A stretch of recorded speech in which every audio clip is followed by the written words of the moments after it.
Hello everyone, I hope all are feeling well. और इस video में हम लोग जानेंगे day trading. Day trading means intraday trading. आखिर इंट्राडे ट्रेडिंग होता है क्यों है, क्या होता है, कैसी इसकी ऐतिहासिक बातों के बारे में भी हम लोग जानेंगे। क्योंकि जो भी लोग शेयर मार्केट यूज करते हैं उनके ज़बान पे काफ़ी हमेशा आता है इंट्राडे ट्रेडिंग, इंट्राडे ट्रेडिंग। अगर डे ट्रेडिंग प्रतिभूतियों में सट्टेबाजी का एक रूप है, जिसमें एक व्यापारी एक ही ट्रेडिंग दिन के भीतर एक वित्तीय साधन खरीदता है और बेचता है, ताकि यह एक दिन के बीच असहनीय जोखिम और नकारात्मक मूल्य अंतर से बचने के लिए ट्रेडिंग दिवस के लिए बाजार होने से पहले सभी स्थितियां बंद करें और अगले दिन की कीमत खुले में। जो व्यापारी इस क्षमता में व्यापार करते हैं उन्हें आमतौर पर सट्टेबाजी के रूप में वर्गीकृत किया जाता है। दिन का कारोबार खरीद और पकड़ और मूल निवेश रणनीतियों में अंतर्निहित दीर्घकालिक ट्रेडों के विपरीत है। डे ट्रेडिंग के लिए तेजी से ट्रेड निष्पादन की आवश्यकता हो सकती है, कभी कभी स्केलिंग में मिली सेकेंड जितनी तेजी। इसलिए direct x day trading software की अक्सर आवश्यकता होती है। 1994 और 2004 के बीच NASDQ 100 का चार्ट, जिसमें डॉट कॉम बबल की भी शामिल है, इसमें जो डॉट कॉम है उसमें बबल भी शामिल है। दैनिक व्यापारी आमतौर पर मार्जिन ऋण जैसे उत्तोलन का उपयोग करते हैं। संयुक्त राज्य अमेरिका में विनियमन T2:1 के प्रारंभिक अधिकतम उत्तोलन की अनुमति देता है, लेकिन कई ब्रोकर 4:1 इंट्राडे उत्तोलन की अनुमति देंगे जब तक कि व्यापारिक दिन के अंत तक उत्तोलन 2:1 या उससे कम हो जाता है। अन्य देशों में 30:1 या उससे अधिक की मार्जिन दरें उपलब्ध। संयुक्त राज्य अमेरिका में वित्तीय उद्योग नियामक प्राधिकरण के नियमों के आधार पर जो लोग प्रति 5 ट्रेड दिन की अवधि में 3 दिन से अधिक ट्रेड करते हैं उन्हें पैटर्न डे ट्रेडर्स कहा जाता है, और उन्हें अपने खाते में इक्विटी में $25,000 बनाए रखने की आवश्यकता होती है। हालांकि एक दैनिक व्यापारी जिसके खाते में कानूनी न्यूनतम $25,000 है, वह दिन के दौरान अप्रॉक्सीमेट $1,00,000 यानी 4 इंटू उत्तोलन मूल्य का स्टॉक खरीद सकता है, जब तक कि बाजार बंद होने से पहले उनसे आधे पद समाप्त हो जाते हैं। जोखिम के कारण एक डे ट्रेडर को अक्सर बड़ी अस्वीकार्य हानि या विनाशकारी हानि को रोकने के लिए अपने से कहीं बड़ी अधिक हानि वाली स्थिति से बाहर निकलना होगा। मूल निवेश या उनके खाते के मूल्य से भी बड़ा, चूंकि मार्जिन ब्याज आमतौर पर केवल रातों रात शेष पर लगाया जाता है। व्यापारी मार्जिन ऋण के लिए कोई ब्याज शुल्क या भुगतान नहीं कर सकता। हालांकि मार्जिन कॉल का जोखिम अभी भी चल रहा है। मार्जिन ब्याज दरें आमतौर पर ब्रोकर की कॉल दर पर आधारित होता है। आमतौर पर दिन में कारोबार के लिए किए जाने वाले वित्तीय उपकरण, स्टॉक, विकल्प, मुद्रा, क्रिप्टो करेंसी सहित अंदर के लिए अनुबंध और शेयर बाजार सूचकांक वायदा, ब्याज दर वायदा, मुद्रा वायदा, कमोडिटी वायदा जैसे वायदा अनुबंध है। कुछ दिन के व्यापारी एक इंट्राडे तकनीक का उपयोग करते हैं जिसके स्कैल्पिंग के रूप में जाना जाता है, जिसमें व्यापारी कुछ मिनटों से लेकर केवल कुछ सेकंड के लिए एक स्थिति बनाए रखते हैं। डे ट्रेडिंग एक समय ऐसी गतिविधि थी जो केवल वित्तीय फर्मों और पेशेवर सट्टेबाजों के लिए थी। कई दैनिक व्यापारी बैंक या निवेश फर्म के कर्मचारी होते हैं जो इक्विटी निवेश और निवेश प्रबंधन में विशेष रूप से काम करते हैं। 1975 में संयुक्त राज्य अमेरिका में कमीशन के विनियमन, 1990 के दशक में इलेक्ट्रॉनिक ट्रेडिंग प्लेटफॉर्म के आगमन और डॉट कॉम बबल और दौरान स्टॉक मूल्य में अस्थिरता के बाद डे ट्रेडिंग ने लोकप्रियता हासिल की। हाल के 2020 में महामारी, लॉकडाउन और बाजार की अस्थिरता के कारण बड़ी संख्या में खुदरा व्यापारियों ने बाजार में प्रवेश किया। दैनिक व्यापारी पेशेवर हो सकते हैं जो बड़े वित्तीय संस्थानों के लिए काम करते हैं, अन्य पेशेवरों एवं अकाओं द्वारा प्रशिक्षित होते हैं, अपनी स्वयं की पूंजी का उपयोग नहीं करते, लगभग $50,000 से लेकर $70,000 का आधार वेतन प्राप्त करते हैं, साथ ही 10% से लेकर 30% तक की बोनस की संभावनाएं प्राप्त करते हैं। प्राप्त मुनाफे का व्यक्ति आंशिक शेयरों के साथ कम से कम $100 का प्रयोग करते हैं। अब इसकी हम लोग इतिहास की बात करें। 1975 से पहले संयुक्त राज्य अमेरिका में स्टॉक ब्रोकेज कमीशन व्यापार की राशि का 1% तय किया गया था, यानी $10,000 मूल्य के स्टॉक खरीदने के लिए खरीदार को कमीशन में $100 और बेचने के लिए वहीं 1% खर्च करना पड़ता था और व्यापारियों को कवर करने के लिए 2% से अधिक बनाना पड़ता था उनकी लागत, जो किसी एक कारोबारी को दिन में होने की संभावना नहीं थी। 1975 में अमेरिकी प्रतिभूति और विनिमय आयोग के निश्चित कमीशन दरों को अवैध बना दिया गया। कमीशन दरों में काफ़ी गिरावटें आई। वित्तीय निपटान की अवधि बहुत लंबी होती थी। उदाहरण के लिए लंदन स्टॉक एक्सचेंज में 1990 के दशक की शुरुआत से पहले स्टॉक खरीदने के लिए 10 कार्य दिवसों का भुगतान किया जा सकता था, जिसमें व्यापारियों को निपटान अवधि के शुरुआत में केवल बेचने या खरीदने के लिए शेयर बेचने या अनुमति मिलती थी। उन्हें अवधि के अंत से पहले कीमत में वृद्धि की उम्मीद है। यह गतिविधि आधुनिक दिन के व्यापार के समान थी, लेकिन निपटान अवधि की लंबी अवधि के लिए। लेकिन आज बाजार जोखिम को कम करने के लिए निपटान अवधि आमतौर पर T+2 2 कार्य दिवस होती है। दलालों को आमतौर पर किसी भी व्यापार से पहले धनराशि पोस्ट करने की आवश्यकता होती है। निपटान अवधि कम करने के लिए डिफ़ॉल्ट की संभावना कम हो जाती है, लेकिन इलेक्ट्रॉनिक स्वामित्व हस्तांतरण के आगमन से पहले असंभव था। इलेक्ट्रॉनिक संचार नेटवर्क की बात करो तो इलेक्ट्रॉनिक संचार नेटवर्क ECN बड़े मालिकाना कंप्यूटर नेटवर्क, जिस पर दलाल एक निश्चित कीमत पर बेचने के लिए प्रतिभूतियों की एक निश्चित मात्रा को सूचीबद्ध कर सकते हैं। मांग मूल्य पूछे एक निश्चित कीमत पर एक निश्चित मात्रा में प्रतिभूतियों को खरीदने की पेशकश कर सकते हैं। पहली बार 1969 में इंटरनेट ने लॉन्च के साथ एक कारक बनाई गई। हालांकि सबसे पहले वे आमतौर पर बड़े व्यापारियों को बेहतर मूल्य निर्धारण की पेशकश करते थे। दिन के कारोबार को सुविधाजनक बनाने में अगला महत्वपूर्ण कदम 1971 में NASDAQ की स्थापना थी। यह एक आभासी स्टॉक एक्सचेंज जिस पर ऑर्डर इलेक्ट्रॉनिक रूप से प्रसारित किए जाते थे। पेपर शेयर प्रमाण पत्रों और लिखित शेयर रजिस्ट्रों से डिमटेरियलाइज्ड शेयरों की ओर बढ़ते हुए व्यापारियों ने कंप्यूटरीकृत व्यापार और पंजीकरण का उपयोग किया, जिसके लिए न केवल कानून में व्यापक बदलाव की आवश्यकता थी बल्कि आवश्यक तकनीक के लिए विकास की भी आवश्यकता थी। बैच के बजाय ऑनलाइन और वास्तविक समय प्रणाली, डाक सेवा, टेलेक्स या कंप्यूटर टेप के भौतिक शिपमेंट के बजाय इलेक्ट्रॉनिक संचार और सुरक्षित क्रिप्टोग्राफिक एल्गोरिदम का विकास। इन विकासों ने बाजार निर्माताओं की उपस्थिति की शुरुआत की। NASDAQ एक नाइस विशेषज्ञ के बराबर है।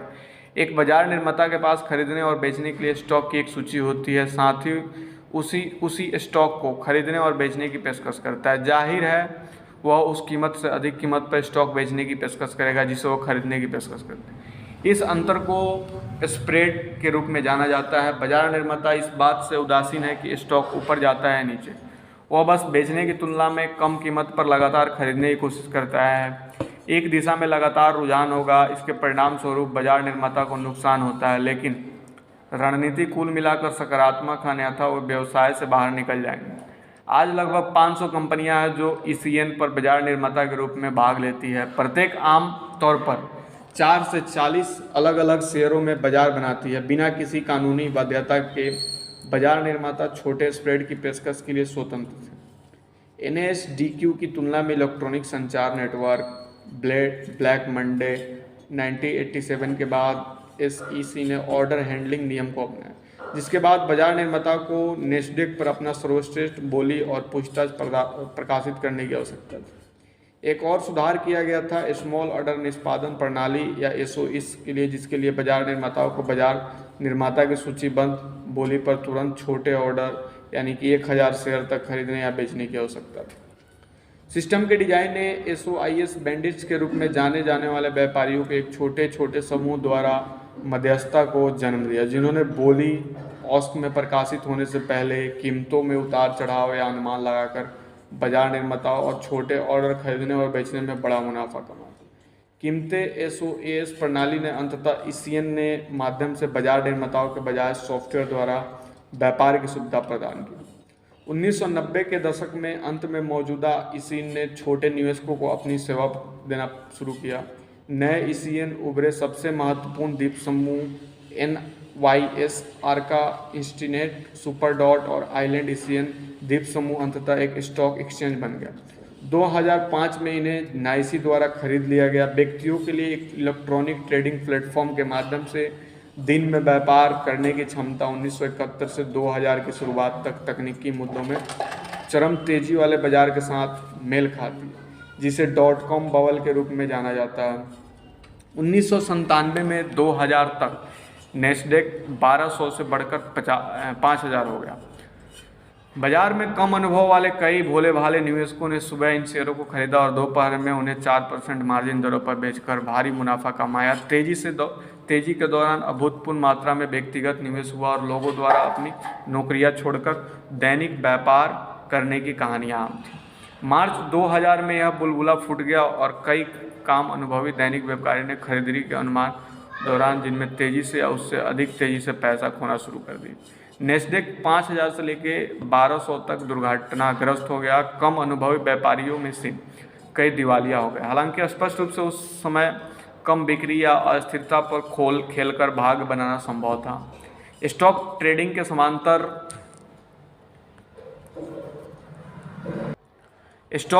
के समांतर 1990 के दशक में अंत से शुरू हो गए कई नई बाजार निर्माता फर्मों ने इलेक्ट्रॉनिक ट्रेडिंग प्लेटफॉर्म के माध्यम से विदेशी मुद्रा और डेरिवेटिव डे ट्रेडिंग प्रदान की। इससे दैनिक व्यापारियों के अंतर के लिए अनुबंध जैसे डेरिवेटिव के माध्यम से विदेशी मुद्रा और वैश्विक बाजारों जैसे विकेंद्रीकृत बाजारों तथा त्वरित पहुंच प्राप्त करने की अनुमति मिली। इनमें से अधिकांश कंपनियां यूके में और बाद में कम प्रतिबंधात्मक न्याय क्षेत्रों में स्थित थी। यह आंशिक रूप से अमेरिका में इस प्रकार के ओवर द काउंटर व्यापार को प्रतिबंधित करने वाले नियमों के कारण थे। ये कंपनियां आमतौर पर मार्जिन पर व्यापार प्रदान करती, जिससे दैनिक व्यापारियों को अपेक्षाकृत छोटी पूंजी के साथ बड़े स्थिति लेने की इजाज़त मिलती। लेकिन जोखिम में संबंध वृद्धि के साथ खुदरा विदेशी मुद्रा व्यापार अपनी तरलता और बाजार की 24 घंटे की प्रकृति के कारण दिन के कारोबार में लोकप्रिय हो गया।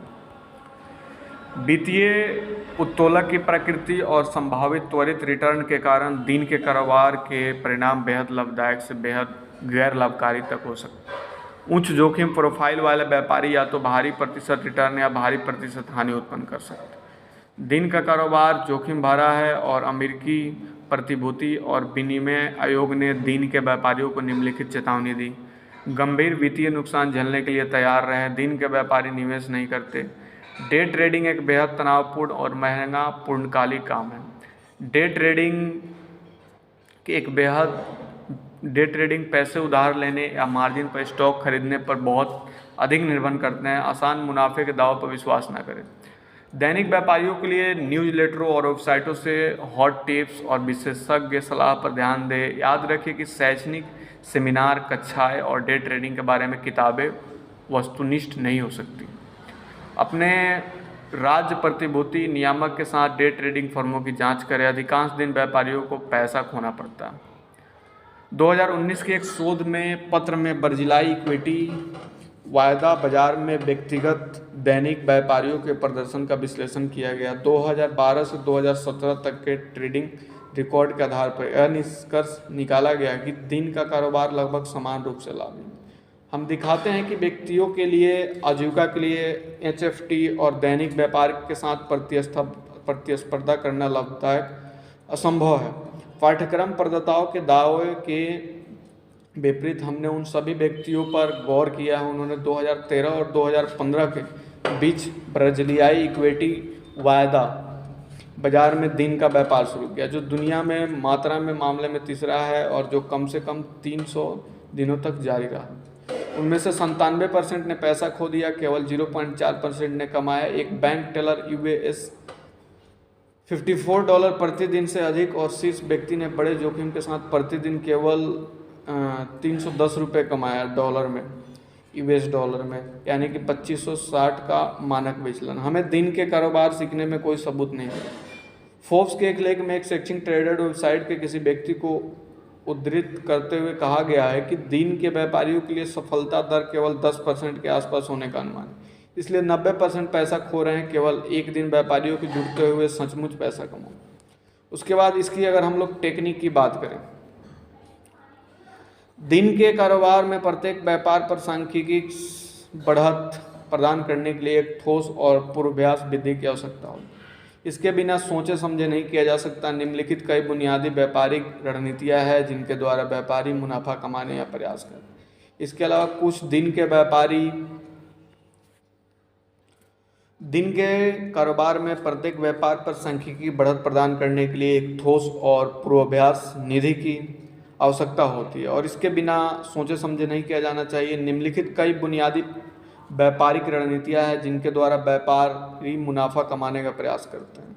इसके अलावा कुछ दिन के व्यापारी नीचे दिए गए तरीकों का उपयोग करते हैं। विशेष रूप से दिन के व्यापारी को तर्कहीन व्यवहार के खिलाफ व्यापार करने के लिए विरोधाभासी निवेश रणनीतियों आमतौर पर एल्गोरिदम ट्रेडिंग में देखी जाती है का उपयोग किया जाता है। एक व्यापारी के लिए लचीला रहना और बदलती बाजार स्थितियों के अनुरूप तकनीकों को समायोजन करना महत्वपूर्ण है। इनमें से कुछ दृष्टिकोणों के लिए कम बिक्री वाले स्टॉक की आवश्यकता होती है। व्यापारी अपने ब्रोकर से स्टॉक उधार लेता है और उधार लिए गए स्टॉक को इस उम्मीद में बेचता है कि कीमत गिर जाएगी और वे कम कीमत पर शेयर खरीदे जाएंगे। इस प्रकार अंतर को अपने लाभ के रूप में बनाए रखेंगे। छोटी बिक्री के साथ कई तकनीकी समस्या है। ब्रोकर के पास किसी विशिष्ट मुद्दे में उधार देने के लिए शेयर नहीं हो सकते।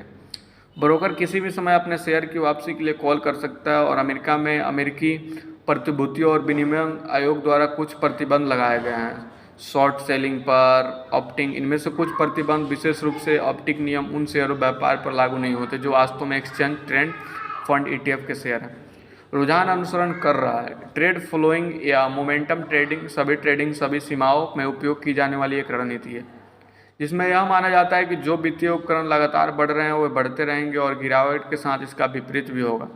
व्यापारी एक ऐसे उपकरण को खरीद कर लाभ कमा सकते हैं जो बढ़ रहा है या गिरते हुए उपकरण को कम बेचकर इसका उम्मीद में प्रवृत्ति जारी रहेगा। ये व्यापारी रुझानों की पहचान के लिए तकनीक विश्लेषण का उपयोग करते हैं।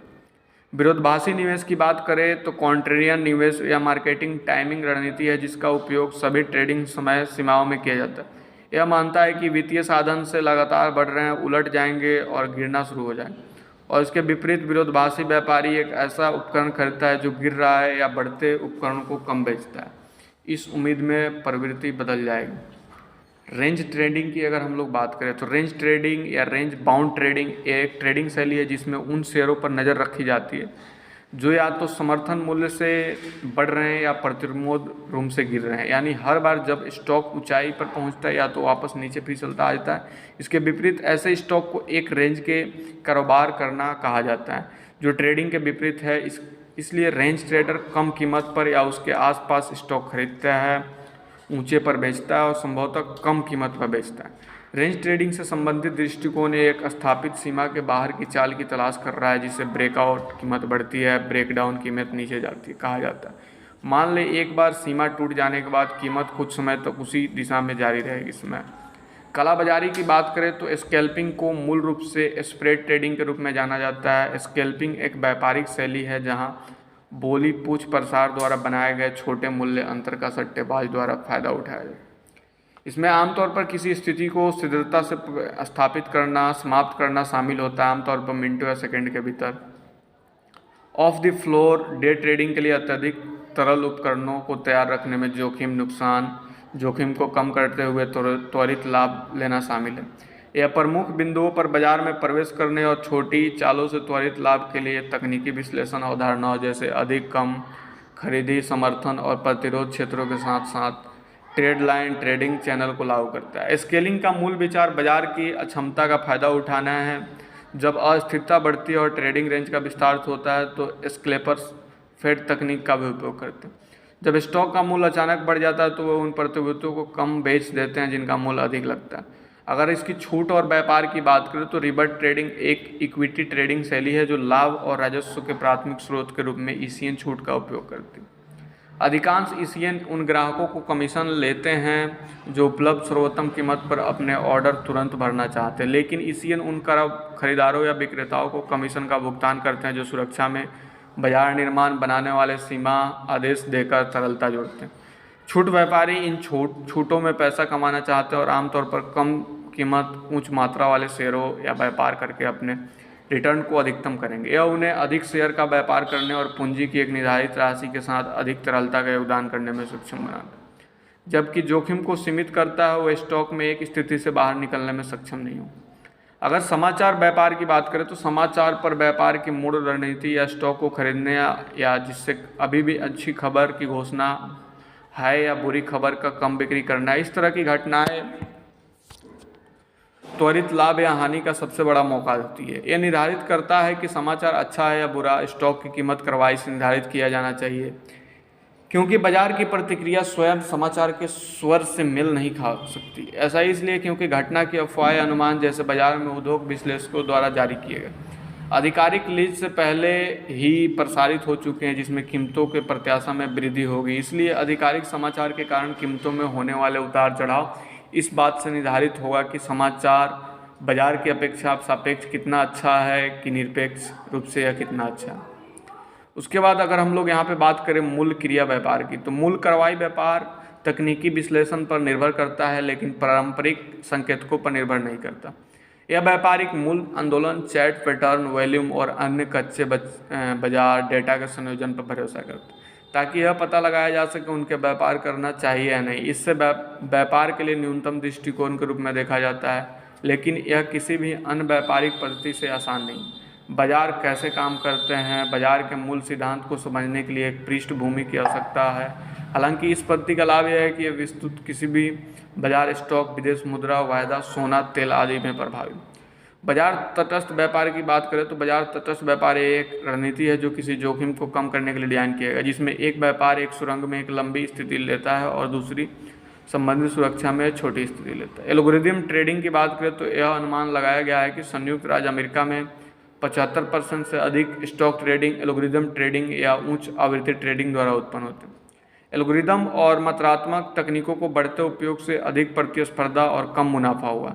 एल्गोरिदम ट्रेडिंग का उपयोग बैंकों और हेज फंडों के साथ खुदरा व्यापारियों द्वारा भी किया जाता है। खुदरा व्यापारी व्यावसायिक रूप से उपलब्ध स्वचालित ट्रेडिंग सिस्टम खरीद सकते हैं और अपना स्वयं का स्वचालित ट्रेडिंग सॉफ्टवेयर विकसित कर सकते हैं। इसकी अगर हम लोग लागत की बात करें तो इसकी अगर हम लोग यहाँ पे लागत की बात करें तो इसमें छूट व्यापार है, काला बाजारी है, विरोधाभास न्यूज है। उसके बाद डायरेक्ट एक्सचेंज ट्रेडिंग के लिए कमीशन, जैसे कि इरेक्टिव ब्रोकर द्वारा दी जाने वाली कमीशन की गणना वॉल्यूम के आधार पर की जाती है और आमतौर पर 0.5 सेंट प्रति शेयर या $0.25 प्रति वायदा अनुबंध होता है। जितने अधिक शेयर का कारोबार होगा कमीशन उतना ही सस्ता होगा। संयुक्त राज्य अमेरिका में अधिकांश ब्रोकर विशेष रूप से जो ऑर्डर प्रवाह के लिए भुगतान प्राप्त करते हैं कमीशन नहीं लेते। फैलाना की बात की जाए तो बोली और पूछी गई कीमतों के बीच संख्यात्मक अंतर को बोली पूछ प्रसार के रूप में जाना जाता है। अधिकांश विश्वव्यापी बाजारी बोली पूछ आधारित प्रणाली पर काम करते हैं। पूछी गई कीमत त्वरित खरीदारों पूछने वालों के लिए तत्काल निष्पादन बाजार कीमत है, जबकि बोली कीमतें त्वरित विक्रेताओं बोली लेने वालों के लिए। यदि कोई व्यापार उद्यम कीमतों पर निष्पादित किया जाता है तो कतार में लगे बिना व्यापार को तुरंत बंद करने से हमेशा नुकसान होगा, क्योंकि बोली मूल्य हमेशा किसी भी समय पूछे गए मूल्य से कम होता है। बोली पूछना प्रसार एक ही सिक्के के दो पहलू है। प्रसार को विभिन्न पार्टियों और विभिन्न रणनीतियों के अनुसार ट्रेडिंग बोनस या लागत के रूप में देखा जाता है। एक और जो व्यापारी अपने ऑर्डर को कतारबंद नहीं करना चाहते, वे बाजार मूल्य या भुगतान करने के बजाय स्प्रेड लागत या भुगतान करते हैं।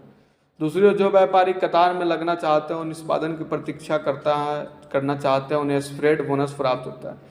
कुछ दिन की ट्रेडिंग रणनीतियाँ सफल ट्रेडों के लिए स्प्रेड को अतिरिक्त यहाँ तक कि एकमात्र लाभ के रूप में हासिल करने का प्रयास करती है। बाजार के आंकड़े की बात करें तो बाजार के आंकड़े दैनिक व्यापारियों के लिए प्रतिस्पर्धी होना आवश्यक है। वास्तविक समय डेटा फीड के लिए संबंधित स्टॉक एक्सचेंज को शुल्क या भुगतान करने की आवश्यकता होती है, जिसे आमतौर पर ब्रोकर के शुल्क के साथ जोड़ा जाता है। ये शुल्क आमतौर पर व्यापार की अन्य लागतों की तुलना में बहुत कम होते हैं। प्रचार उद्देश्यों के लिए न्यूनतम मासिक मात्रा में ट्रेडों को पूरा करने वाले ग्राहकों के लिए शुल्क माफ़ किया जा सकता है। यहाँ तक कि एक मामूली सक्रिय दिन या व्यापारी भी इन आवश्यकताओं को पूरा करने की उम्मीद कर सकता है। इसमें मूल डेटा फीड अनिवार्य रूप से मुक्त हो जाएगी। कच्चे बाजार डेटा के अलावा कुछ व्यापारी अधिक उन्नत डेटा फीड खरीदते हैं, जिसमें ऐतिहासिक डाटा, असामान्य गतिविधि के लिए लाइव बाजार में बड़ी संख्या में स्टॉक को स्कैन करने जैसी सुविधाएं शामिल हैं। जटिल विश्लेषण और चार्टिंग सॉफ्टवेयर अन्य लोकप्रिय जोड़ है। इस प्रकार की प्रणालियों तक पहुंचने के लिए प्रति माह दसियों से सैकड़ों डॉलर तक का खर्च आ जाता है। और ये छोटी सी वीडियो कैसी लगी आप लोग कमेंट करके बताएंगे। जल्दी मिलते हैं आपसे नेक्स्ट वीडियो में, तब तक के लिए बाय बाय।